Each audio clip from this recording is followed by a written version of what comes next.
People always ask why I sold that house after living there for only 3 months. I usually tell them I got a better job. That answer is easier than telling the truth.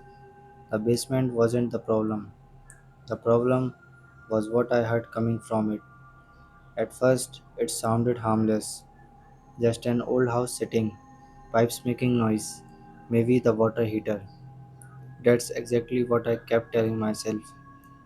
Every night before bed, I had locked every door, turned off every light, and checked the basement entrance one last time. It became a habit. Nothing ever looked unusual until one Tuesday night. I was halfway through watching television when I heard someone whisper my name, not loudly, just enough to make me pause the movie. Ryan. I looked around the living room. The TV was muted. My phone was lying face down beside me. The house was completely silent. Then it happened again. Ryan. This time it came from underneath the floor.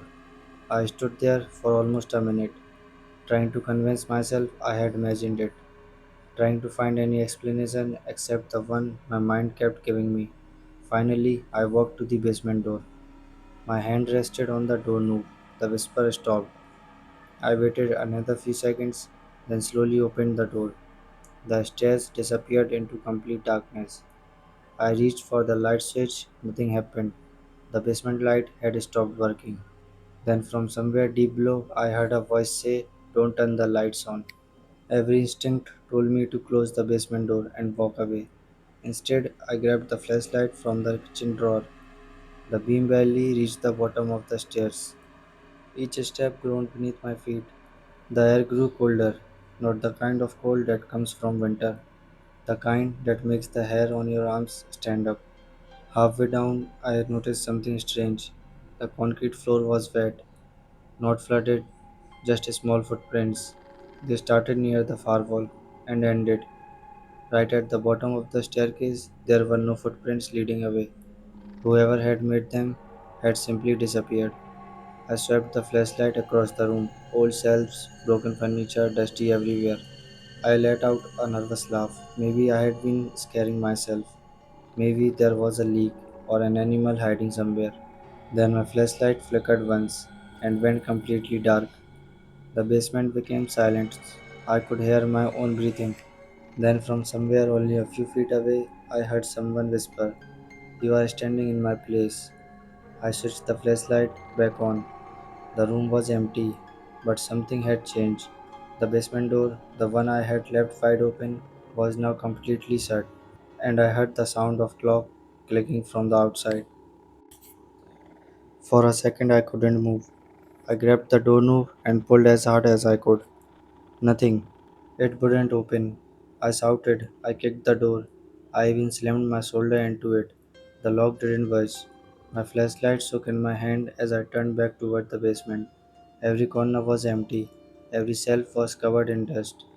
There was nowhere for anyone to hide.